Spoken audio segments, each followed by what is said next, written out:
Now I want to talk about bindery techniques because I covered some of them earlier in my other videos, but I want to share with you all of the basics as quickly as I can. So you just have the basics of all the different types of stitching.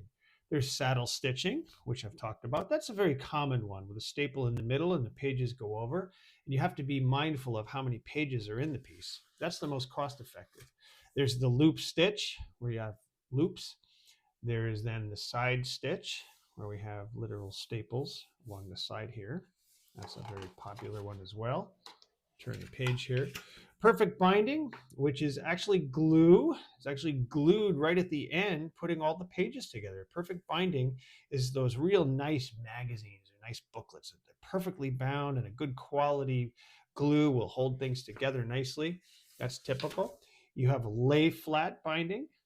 You have notch binding, where you're cutting out notches. Inline glue binding. Smith sewn. Okay, this is literally sewn. They actually sew these together. You can see the stitches that stitch this stuff together for real large books.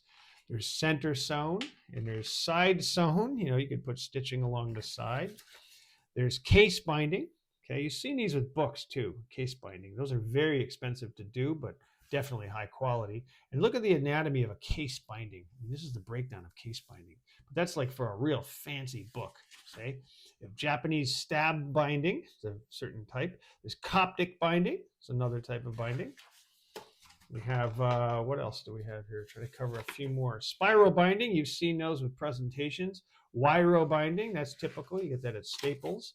You have eyelet and grommet binding and post and screw binding. Very expensive binding. But those are most of the basic ones of all the different bindings. But you can see the variety you can think of when it comes to printing your project.